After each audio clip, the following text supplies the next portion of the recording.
সুপ্রিয় বন্ধুগণ, আজ আমি এসেছি নওগাঁর বদলগাছিতে পাহাড়পুর বৌদ্ধবিহারে। এটি একটি ঐতিহাসিক প্রত্নতত্ত্ব অধিদপ্তরের অধীনে ঐতিহাসিক স্থান। বৌদ্ধবিহারটি বাংলাদেশের একটি গৌরবের একটি জায়গা। আমরা খুব অল্প সময়ে বাইক ট্যুরে আসছি। আজকে দুই বন্ধু আসছে, আমি আর আমার এক বন্ধু মিন্টু আসছে। সেই বাইক ট্যুরের অংশ ছিল আমাদের রংপুর থেকে দিনাজপুর, জয়পুরহাট, নওগাঁ হয়ে রাজশাহী, নাটোর, বগুড়া, রংপুর এই রুটে যাতায়াত করব। যাতায়াতের মুহূর্তে আমরা এখন থামছি বিহারের ভিক্ষু কক্ষ নামে একটা জায়গা দেখতে পাচ্ছেন আপনারা এখানে। আর বৌদ্ধবিহারের বেশ দূরে আছি, টিলাটি গম্বুজটি আপনারা দেখতে পাচ্ছেন। অত্যন্ত পুরাতন হলেও ওই সময় তাদের কারুকার্যটা এত বিস্তৃত ছিল যে, এত শক্ত ছিল, মজবুত ছিল যে এখনও তা নষ্ট হয়নি। নষ্ট না হয়ে সম্পূর্ণরূপে ধ্বংসপ্রাপ্তও হয়নি, আবার ক্ষয়িষ্ণু অবস্থায় আছে। প্রত্নতত্ত্ব অধিদপ্তরের সংরক্ষণে আছে এটি। আমরা এখন চলে আসছি পাহাড়পুর বৌদ্ধবিহারের একটা অংশ। বৌদ্ধদের যে ভিক্ষু ছিল, বিহারের ভিক্ষু কক্ষ। এই ভিক্ষু কক্ষের বৈশিষ্ট্য হলো প্রতিটি বাহুর মধ্যস্থলে পৃথকভাবে তৈরি কক্ষ বাদে বিহারের 4 বাহুতে এরূপ 177টি বাসোপযোগী কক্ষ আছে। প্রতিটি কক্ষের অভ্যন্তরীণ পরিমাণ 4.26 মিটার গুণন 4.11 মিটার। শেষ যুগে 92টি কক্ষে অলঙ্কৃত বেদি নির্মাণ করা হয়। প্রথম অবস্থায় সবগুলো ভিক্ষুদের বসবাসের জন্য ব্যবহৃত। সেল অফ দ্য মন্ত্রিসা লেখেছে। তারপরে আমরা লক্ষ্য করুন, এখানে আমরা যেহেতু সকালবেলা চলে আসছি, এখনও লোক সমাগম হয়নি। ঈদের পর শিক্ষা প্রতিষ্ঠান সহ সরকারি সকল প্রতিষ্ঠান বন্ধ থাকার কারণে আশা করা যাচ্ছে হয়তো বা 1-1.5 ঘন্টা 2 ঘন্টার মধ্যে এখানে লোকারণ্য হয়ে যাবে। আজকে যে লোক বেশি হবে তার প্রমাণ হলো, এখন সকাল 10টা বাজে। 10টার সময় আমরা দেখতে পাচ্ছি যে এখানে অনেক লোক সমাগম হয়ে গেছে অলরেডি। হয়তো বা 500-600 লোক হয়ে গেছে। সারাদিনে আরও লোক হবে। আমরা ধীরে ধীরে এগিয়ে যাচ্ছি বৌদ্ধবিহারের সেই টিলার একদম কাছাকাছি থেকে দেখানোর চেষ্টা করব আপনাদেরকে।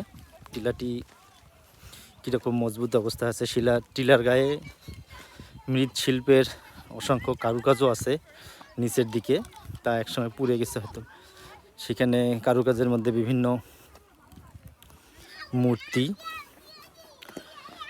মাছের ছবি এবং তৎকালীন হাতির ছবি। তৎকালীন সময়ের মানুষের চিন্তাধারারই প্রতিফলন এটি।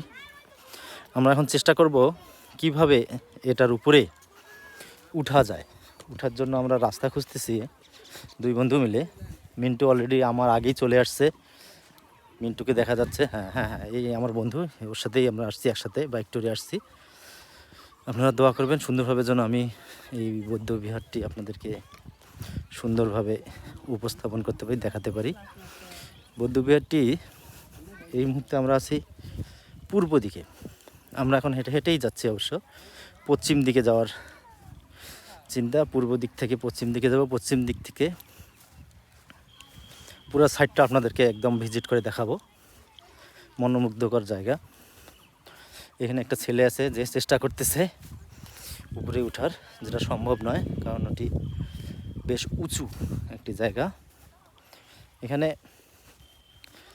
বলে রাখা ভালো যে এটি নওগাঁর বদলগাছি থানার পাহাড়পুর নামক জায়গায় অবস্থিত। এটি মূল রাস্তা থেকে ভিতরের দিকে প্রায় 2 কিলোমিটার রাস্তা। এখানে প্রবেশ করার জন্য গেট আছে 2টা। একটা গেট নাম্বার 1, সেখানে সকল প্রকার পিকনিক স্পটের গাড়ি এবং অন্যান্য গাড়ি চলে আসে। এবং গেট নাম্বার 2 সাধারণ সিঙ্গেল মানুষ এবং বাইক নিয়ে যারা আসে তারা এদিক দিয়ে গাড়ি রেখে চলে আসে। এখানে গাড়ি রাখার, বাইক রাখারও ব্যবস্থা আছে। অনেকগুলোই গ্যারেজ লক্ষ্য করলাম। এদিক দিয়ে ওঠা বেশ কষ্টকর। আমি মিন্টুকে বলবো যে ওদিক দিয়ে যেন না ওঠে, কারণ উঠলেই কষ্ট হয়ে যাবে, যে কোনো ক্ষতি হতে পারে। দেখুন কারুকাজগুলো, তাদের চিন্তা চেতনা ওই সময় যে এত উন্নত ছিল এটা না বলে প্রকাশ করার মতো নয়। যে লক্ষ্য করুন প্রতিটি জায়গায় তারা অনেক মৃৎশিল্পের কাজ করেছেন। তৎকালীন সময় হারিকেনের কাজও দেখতেছে, হারিকেন ছিল, ময়ূর আছে, নিত্যরত মানুষ, ময়ূর, পাখি, দোয়েলের ছবি। আসলে কাছ থেকে আপনারা দেয়াল দেখতে পাচ্ছেন, এখানে দেয়াল থেকে সবচেয়ে বড় কথা দেয়ালটা দেখুন পুরুত্ব। এখন আমরা যে বিল্ডিংগুলো করি সেখানে একটা ইট থেকে আরেকটা ইটের মাঝে যে পরিমাণ সিমেন্টের প্রলেপ থাকে, এখানে কিন্তু সেই পরিমাণ প্রলেপটা নাই। আমরা দেখতে পাচ্ছি খুবই সূক্ষ্ম পরিমাণ একটা জিনিস আছে, যেটা এখনকার যুগে সিমেন্ট ব্যবহার করা হয়। এটা এক ধরনের আঠালোযুক্ত নাকি একটা কেমিক্যাল ছিল, চুন সুরকি ছিল। চুন সুরকি, কেবলমাত্র চুন সুরকি দিয়েই এটি তৈরি ছিল। আর মৃৎশিল্পের যে কাজটা করা আছে এই ভবন বিল্ডিংটার নিচেই যে কাজ করা আছে তা নয়, উপরেও আপনারা দেখতে পাবেন। আমি জুম করে একটু দেখানোর চেষ্টা করতেছি, হয় নাকি দেখি। হ্যাঁ, উপরেরও প্রত্যেকটি স্তরে স্তরে তারা এই কাজগুলো করে রাখছে। কাজগুলো হ্যাঁ, এখানেও প্রত্যেকটি স্তরে স্তরে সারিতে সারিতে আছে। এখানে স্বাভাবিকভাবে দেখলে মনে হয় 1 স্তর, 2 স্তর, 3 স্তর, 4 স্তর বিশিষ্ট একটি গম্বুজ। গম্বুজের আবার দূরে যাচ্ছি, হ্যাঁ, লক্ষ্য করে বুঝতে পারবেন যে গম্বুজটা কত বড়। আমরা কথা বলতে বলতে প্রায় পশ্চিম সাইডে চলে আসছে অলরেডি। পশ্চিম সাইড থেকে আমরা এখন উত্তর দিকে চলে যাচ্ছি। উত্তর দিকে আসার পর লক্ষ্য করতেছি এখানে ছোট ছোট আরও 2টি গম্বুজ আছে, টিলা গম্বুজ অথবা টিলা যাই বলি না কেন আমরা। টিলা, 2টি টিলা আছে, 2টি টিলা পাশাপাশি, 2টি টিলার অবস্থান। এবং এটি পাশ দিয়ে যে দেয়াল দেওয়া আছে সম্ভবত এটি প্রাচীরই ছিল, এটি প্রাচীরই ছিল। এখানে আমি দেখানোর চেষ্টা করব আপনাদেরকে যে এটি উপরে যে টিলাটা ছিল, টিলাটা একটা মন্দির। হ্যাঁ, এখানে কাঁটাতারের বেড়া দিয়ে ঢেকে রাখছে, বন্দি করে রাখছে। মন্দিরে ওঠা নিষেধ বলে দিছে, লিখে দিছে কর্তৃপক্ষ, এবং যেন সহজে উঠতে না পারে সেজন্য তারা সিঁড়ির উপরে নেম প্লেটও সাইনবোর্ডও লাগিয়ে দিয়েছে এবং কাঁটাতারের বেড়া দিয়ে বন্ধ করে দিয়েছে। একদম মন্দিরের উপর দিকে দেখেন, লক্ষ্য করুন, সম্ভবত ওখানেই দেবীকে রাখা ছিল, দেবীর মূর্তি, একটা গর্ত। আমি চেষ্টা করব আপনাদেরকে জুম করে দেখানোর। এই যে লক্ষ্য করুন, একদম উপরে আছে। চলুন যাই। আমরা এখন আরেকটা জায়গা আছে যে ছোট্ট 2টি মন্দির আছে। তৎকালীন সময়ে মন্দিরগুলো মানে এখানে যে বিভাজনটা ছিল, রাজা এবং প্রজা এবং তাদের কর্মচারীরা সবাই একসঙ্গে পূজা অর্চনা করতে পারতো না। যে আত্রাপ যে বৈশিষ্ট্যটা তখন থেকেই ছিল প্রকট, তখন এখনকার বর্তমান যুগের চেয়ে মনে হয় আরও বেশি প্রকট ছিল। যার কারণে ছোট ছোট টিলা আরও দেখতে পাচ্ছি এখানে, তারাই এখানে আসতো।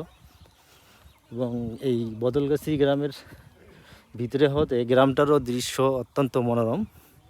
এখানে একটি সাইনবোর্ড আছে, সাইনবোর্ডটাতে কি আছে আমরা তা দেখার চেষ্টা করব। সাইনবোর্ডটাতে লেখা আছে পাহাড়পুর বৌদ্ধবিহার ইউনেস্কো ঘোষিত বিশ্ব ঐতিহ্যের তালিকাভুক্ত প্রত্নস্থলের গায়ে পেরেক মারা, লেখালেখি করা অথবা যে কোনো ধরনের ক্ষতি সাধন করা দণ্ডনীয় অপরাধ।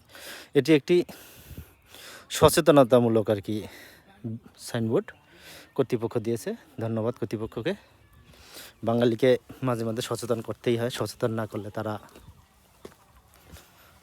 যে কোনো জিনিস ক্ষতি সাধন করতে ভুল করে না। আমি চেষ্টা করব যে ছোটো টিলাটি আছে সেই ছোটো টিলার মধ্যে উঠার চেষ্টা করব। এখন উঠে দেখি কী অবস্থা, আপনাদেরকে দেখানোর চেষ্টা করতেছি। হ্যাঁ, ছোটো টিলাটার মধ্যে অনায়াসে উঠা যাচ্ছে।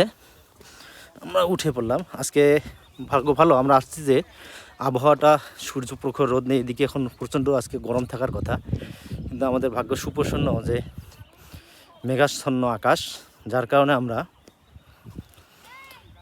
বেশ আরামে এবং স্বস্তিদায়কভাবেই ঘুরতে পারতেছি। দেখুন আমি একটা টিলার মধ্যে চলে আসছি। এদিকে বৌদ্ধবিহারকে বৌদ্ধবিহারকে ঘিরে রাখছে বেষ্টনী সীমানা প্রাচীর হিসাবে দিয়ে রাখছে, এবং এই টিলার উপর থেকেও আপনারা এই জিনিসটা দেখতে পাবেন, মন্দিরটি দেখতে পাবেন। মন্দিরটি এখানেও দেখা যাচ্ছে। আর এই হলো পাহাড়পুর বৌদ্ধবিহারের সংক্ষিপ্ত একটি চিত্র। গাইস, আপনাদেরকে অসংখ্য ধন্যবাদ আমার সঙ্গে থাকার জন্য। আসসালামু আলাইকুম।